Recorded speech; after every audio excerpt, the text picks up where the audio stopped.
Kumikita ba talaga sa Hyperloop online system kapag nag-start ka?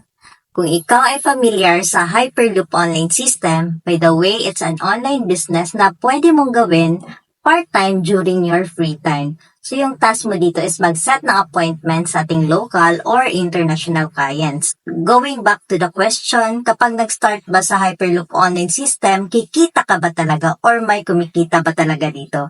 Well, in fact, isa ako sa mga nakasali dito sa Hyperloop online system. By the way, I'm Mary, a teacher by profession, at nag-start ako dito. To tell you honestly, yung first month ko dito, nagulat ako kasi nga akala ko kikita ako ng malaki. But you know what, yung kinita ko lang dito is 1,400. So I'm doing that as part-time, so hindi din ako nag-expect ng malaki since hindi ko pa siya sineryoso nung una, since mahihayin din ako that time at saka nangangapa din dahil baguhan pa.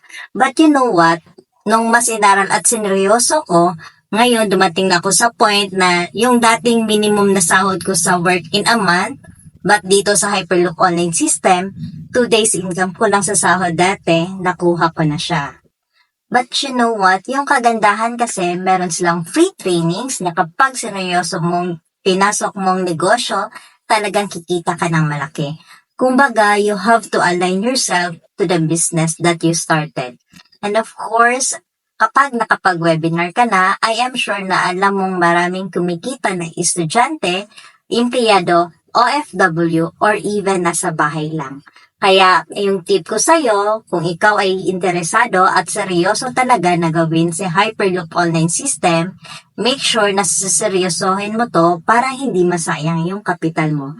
By the way, kung may mga question ka pa, mag-comment ka lang sa video na to or mag-follow ka para updated ka sa mga next kong i-upload.